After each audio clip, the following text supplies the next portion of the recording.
साथियों, नारी शक्ति की संकल्प शक्ति, इच्छा शक्ति, उनकी कल्पना शक्ति,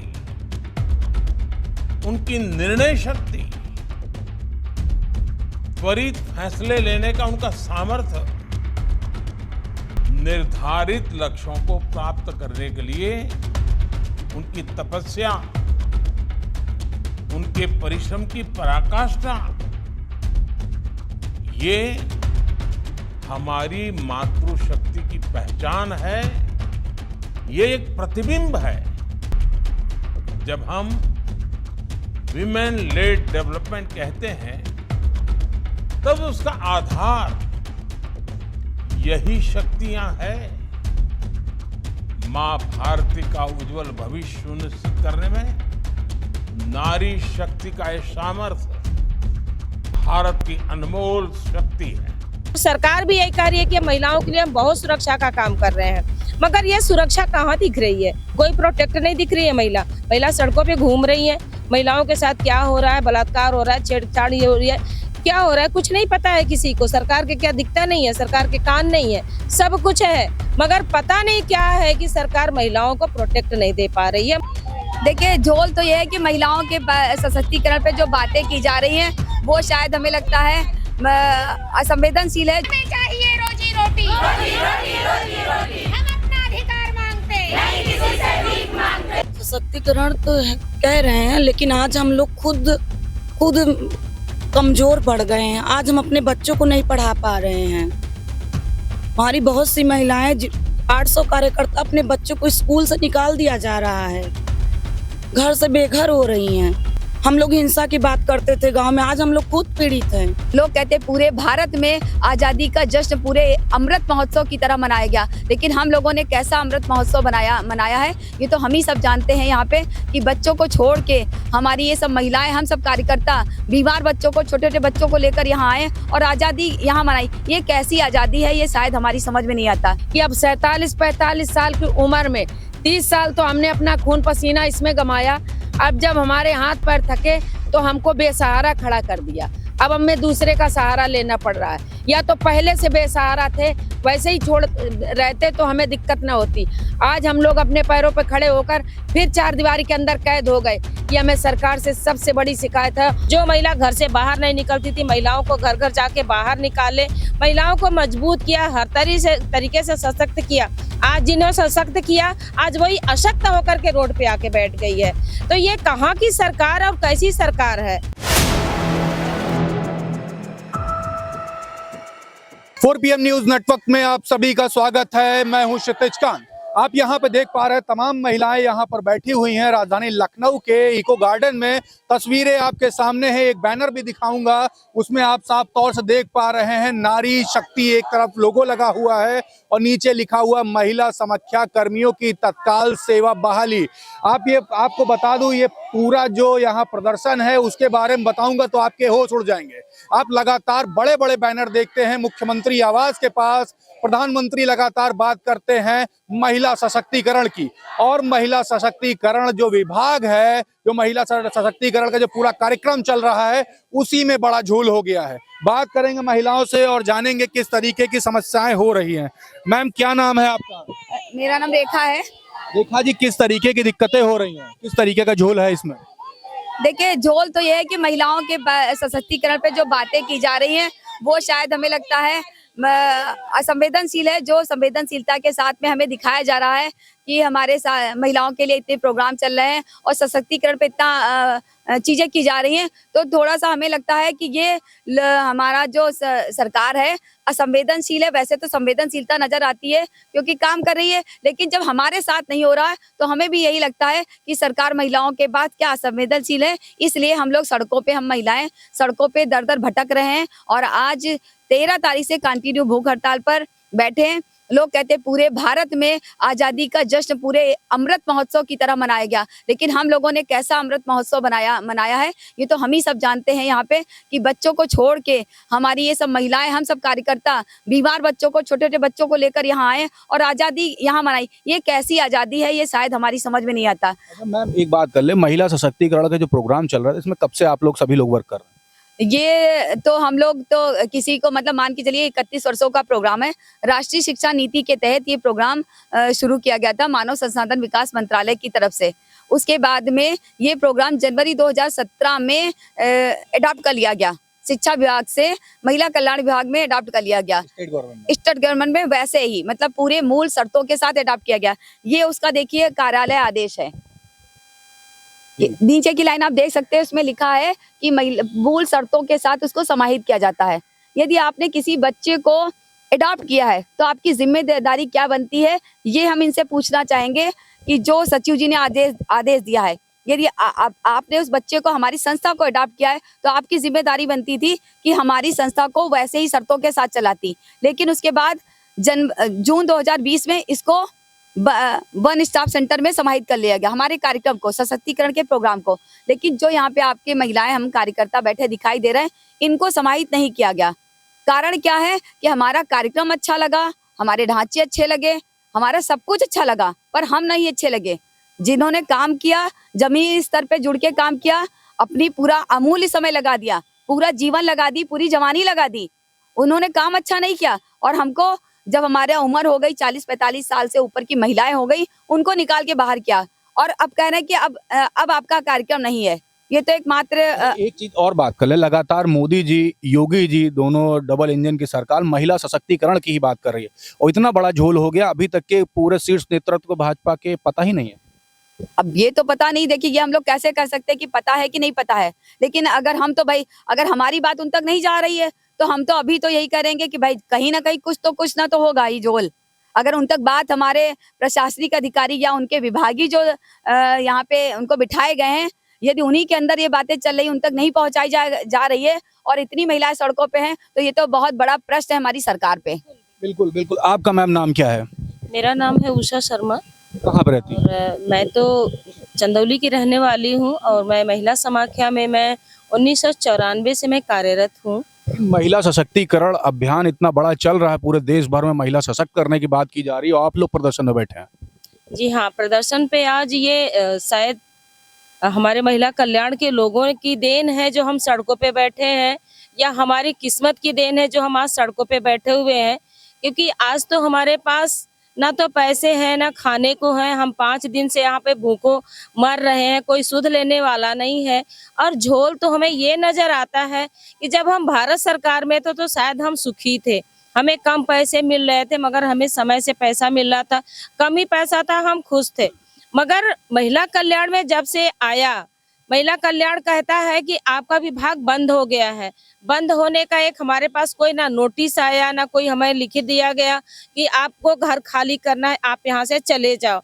हम जहाँ भी जाते हैं, महिला कल्याण भी जाते हैं या हम अपने मंत्री से भी मिलने जाते हैं, तो हमारी मंत्री भी कहती है कि भाई हम एक नौकर रखते हैं और जब हमें जरूरत पड़ती है तो हम नौकर रखते हैं, जब हमें जरूरत नहीं पड़ती है हम नौकर को हटा देते हैं। तो हमें एक नौकर से तुलना हमारी की जाती है, तो हम अब उसके आगे क्या कह सकते हैं। मगर हम तो यही चाहते हैं कि भाई हम जिस तरीके से यहाँ भूखों मर रहे हैं और हमारी आवाज यदि हमारे माननीय मुख्यमंत्री तक यदि पहुँच पा रही है, नहीं पहुँच पा रही है, हमें नहीं पता है। यदि पहुँच रही होती तो हम 5 दिन से यहाँ बैठे नहीं होते। सबसे पहली बात तो यदि पहुँच रही है तो इसका कोई सुध लेने वाला होना चाहिए और सुध ले और हमें यह आश्वासन करे कि हाँ, आपका यदि जून से यदि कार्यक्रम बंद हो गया, 25 जून से कार्यक्रम बंद हो गया, तो आप अपने अपने घर को चले जाओ, हमें एक लेटर दिखा दो कि हाँ भाई आपका कार्यक्रम बंद हो गया। मगर आप खुद झोल बताते हो कि जब 181 सेंटर जब बंद हो गया, हेल्पलाइन सेंटर जब बंद हुआ, तो उनके कार्यकर्ताओं को हमने उसमें ले लिया, महिला समाख्या में ले लिया। आज अभी कार्य विभाजन की जब बात हुई है तो आप लोग इसको देख सकते हैं कि जो कार्य विभाजन हुआ है, महिला कल्याण जो हमारी डायरेक्टर मैडम है, जो कार्य योजना हमारी अधिकारी भी है महिला समाख्या की, उनके उसमें लिखित में भी है कि महिला समाख्या के कार्यकर्ताओं से काम लिया जाए। महिला समाख्या हमारा कार्यक्रम इतना अच्छा कार्यक्रम है, सारे ढांचे हमने खड़ा किया, महिलाओं को हमने सशक्त किया। आज हम 30 साल से काम कर रहे थे महिला समाख्या में। जो महिला घर से बाहर नहीं निकलती थी, महिलाओं को घर घर जाके बाहर निकाले, महिलाओं को मजबूत किया, हर तरीके से सशक्त किया। आज जिन्होंने सशक्त किया, आज वही अशक्त होकर के रोड पे आके बैठ गई है। तो ये कहाँ की सरकार और कैसी सरकार है? क्योंकि महिला समाख्या हमारा इतना बढ़िया कार्यक्रम था, महिलाओं के लिए काम करती थी, एकल महिलाओं के लिए काम करती थी, किशोरियों के सशक्तिकरण का काम करती थी। और सरकार भी यही कह रही है कि महिलाओं के लिए हम बहुत सुरक्षा का काम कर रहे हैं, मगर ये सुरक्षा कहाँ दिख रही है? कोई प्रोटेक्ट नहीं दिख रही है। महिला सड़कों पे घूम रही है, महिलाओं के साथ क्या हो रहा है, बलात्कार हो रहा है, छेड़छाड़ हो रही है, क्या हो रहा है कुछ नहीं पता है किसी को। सरकार के क्या दिखता नहीं है, सरकार के कान नहीं है, सब कुछ है, मगर पता नहीं क्या है कि सरकार महिलाओं को प्रोटेक्ट नहीं दे पा रही है, महिलाओं को रोजी रोटी नहीं दे पा रही है। एक तरफ ये कहते हैं हम महिलाओं को रोजगार दे रहे हैं, महिलाओं को आप रोजगार किस तरीके से दे रहे हैं ये भी तो देखने की जरूरत है। बिल्कुल, देखिए समस्याएं काफी है, पीछे भी महिलाएं बैठी, उनसे बात करते हैं। आपका नाम मैम क्या है? मेरा नाम वर्षा रानी है, मैं प्रयागराज से हूँ। मैम, महिला सशक्तिकरण का अभियान इतना बड़ा लगातार चल रहा है, 9 साल बेमिसाल मोदी जी कहते हैं, लेकिन इस तरीके की समस्याएं तो कुछ और बता रही। जी, हम ये कहना चाहते हैं कि माननीय मुख्यमंत्री जी से कि हमारी जो मांगे हैं, हमारी जो 800 कार्यकर्ता घर पे बैठी हैं, जैसे बेटी बचाओ का तो बहुत बड़ा अभियान चल रहा है, हम लोग बेटी बचाओ पे भी बहुत काम किए हैं, लेकिन हम अब अपनी बेटियों को हम नहीं पढ़ा पा रहे हैं। ये कहाँ का ये अन्याय है। अच्छा, एक बात कर लें, लगातार आप लोग वर्क करते रहे। मैम, कितने सालों से वर्क कर रहे हैं इसमें? 2006 से। 2006 से। और 2006 में अगर बात करें तो सरकार दूसरी थी, इसमें भी सरकार बदल गई, उसके बाद 14 के बाद बदलती है। सेंट्रल गवर्नमेंट में जब तक आपका सब कुछ वर्क चलता रहा तब तक तो सैलरी मिलती रही, उसके बाद लगातार इतना बड़ा झोल महिला सशक्तिकरण, जबकि कहा जाता है बहुत बड़ा प्रोग्राम है, ड्रीम प्रोजेक्ट है मोदी जी का भी और योगी जी का भी, और इतना बड़ा झोल। सशक्तिकरण तो कह रहे हैं, लेकिन आज हम लोग खुद कमजोर पड़ गए हैं। आज हम अपने बच्चों को नहीं पढ़ा पा रहे हैं। हमारी बहुत सी महिलाएं 800 कार्यकर्ता अपने बच्चों को स्कूल से निकाल दिया जा रहा है, घर से बेघर हो रही हैं। हम लोग हिंसा की बात करते थे गांव में, आज हम लोग खुद पीड़ित हैं। सरकार से क्या कहेंगे? हम यही कहना चाहेंगे माननीय योगी जी से कि हमारी मांगे पूरी हो, हमारे कार्यक्रम की बहाली हो। बिल्कुल। मैम कहाँ से हैं? बलरामपुर से। मैम, किस तरीके की दिक्कतें फेस करनी पड़ रही है?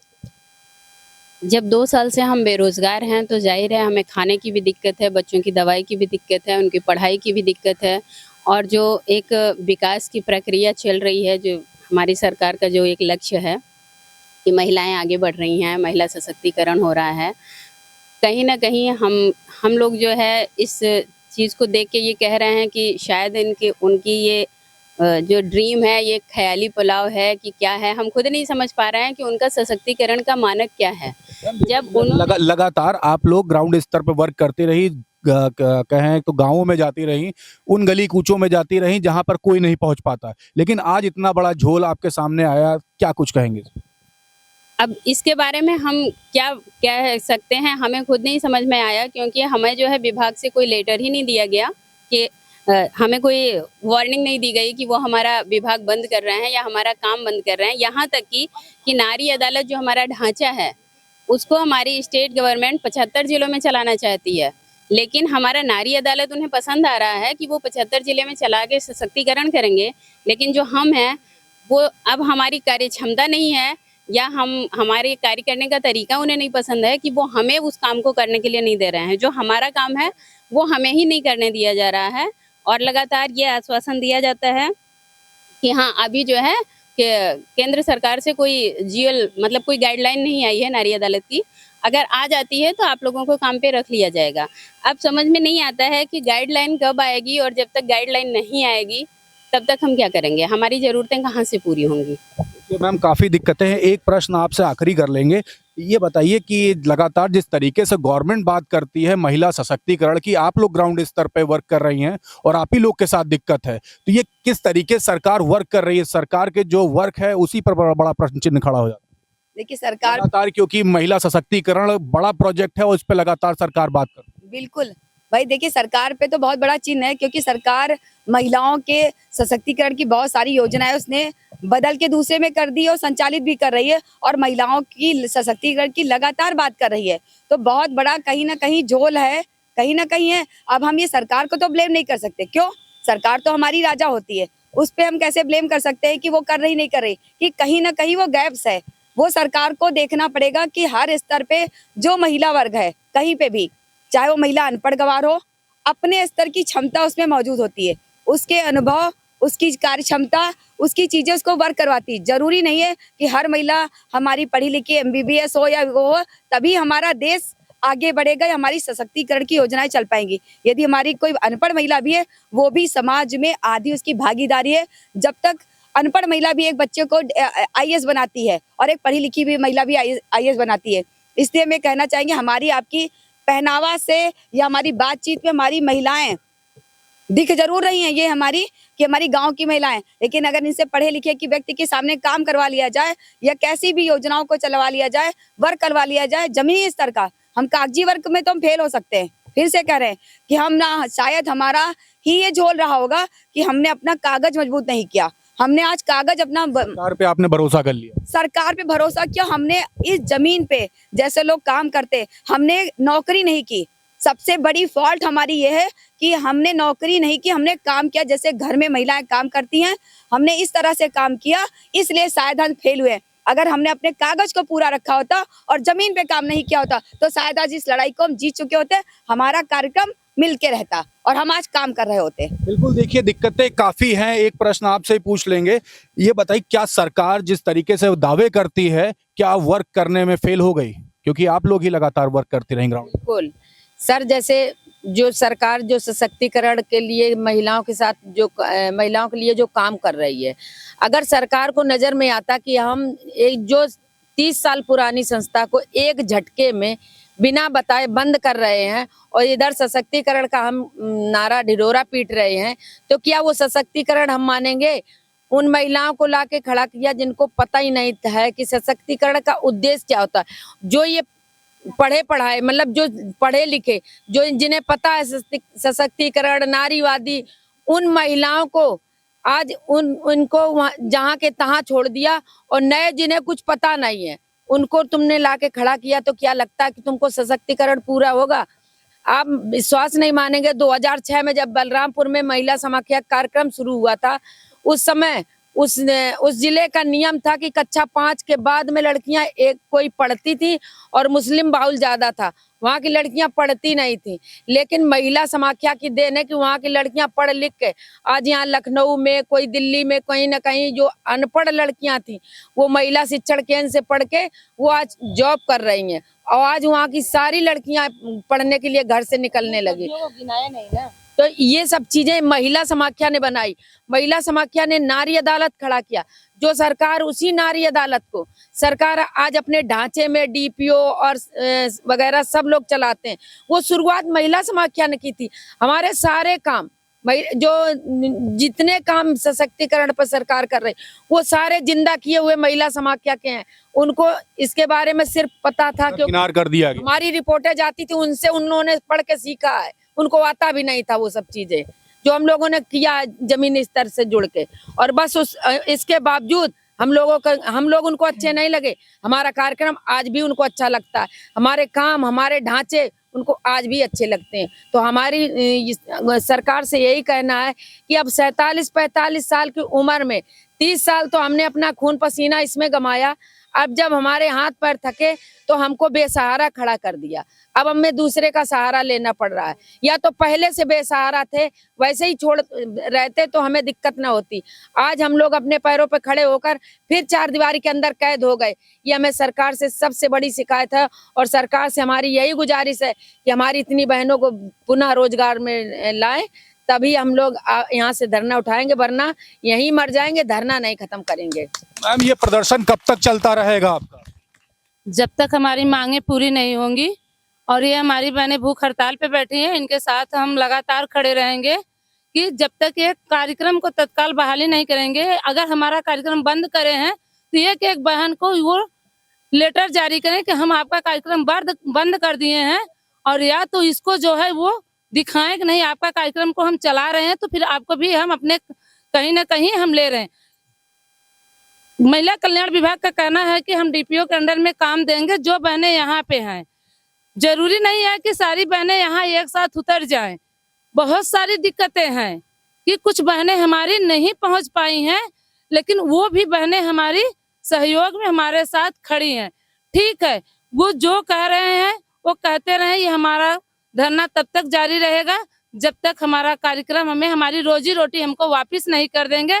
आज के दिन में हम सारी बहनें अपने घर परिवार को चलाने में, बच्चों की शिक्षा दीक्षा देने में असमर्थ हैं। यही पैसा था कि हम अपने कमाई से अपने घर का खर्चा, अपने बच्चों की पढ़ाई और अपने बच्चों का इलाज कराते थे। लेकिन आज ये 3 साल से सरकार हमें बेरोजगार करके हमारे हाथ पैर को काट दिया। बच्चों के पेट और पढ़ाई दोनों में रस्सी लगा दी कि जिसे हम खोल नहीं पा रहे हैं कि कम से कम बच्चे हमारे आगे पढ़ पाए। सरकार कहती है बेटी बचाओ बेटी पढ़ाओ। आज एक बेटी नहीं, यहाँ कम से कम हजारों की संख्या में बेटियां रोड पे घूम रही हैं, बेरोजगार होके घूम रही हैं। तो कैसा सरकार, क्या संस्था और कैसी योजना की बेटी बचाओ बेटी पढ़ाओ? हम इसको नहीं मानते हैं। ये सारा कागज पे चल रहा है। जो हमारा जमीनी स्तर था, नारी अदालत अगर हम 19 जिले में चला रहे थे, अगर हमारी नारी अदालत सरकार को पसंद नहीं आई होती तो 75 जिले में नहीं चलाती। आज हमारा कार्यक्रम उनको पसंद आया। हम किस तरह से घरेलू हिंसा के तहत गांव-गांव में जाकर गरीब परिवार की महिलाओं को कोर्ट में नहीं जाने दिए। हम उनके मुद्दे को गांव में नारी अदालत के माध्यम से, महिलाओं के सहयोग के माध्यम से हम सुलझाएं, उनका घर बसाएं। ये सारी चीजें उनको पसंद आई। आज 75 जिले में तो कार्यक्रम लागू कर दिए, लेकिन ये 19 जिले के कार्यकर्ताओं को बैठा दिए हैं बगैर किसी सूचना के। वो नौकर से तुलना करते हैं, हम उस चीज को भी मानने के लिए तैयार हैं। अगर नौकर को निकालते हैं तो नौकर को भी 1 दिन 2 दिन पहले वो बता देते हैं कि कल परसों से आपको हमारे घर में झाड़ू पोछा करने के लिए नहीं आना है। लेकिन हम तो नौकर की से कहीं ज्यादा काम कर रहे थे ना।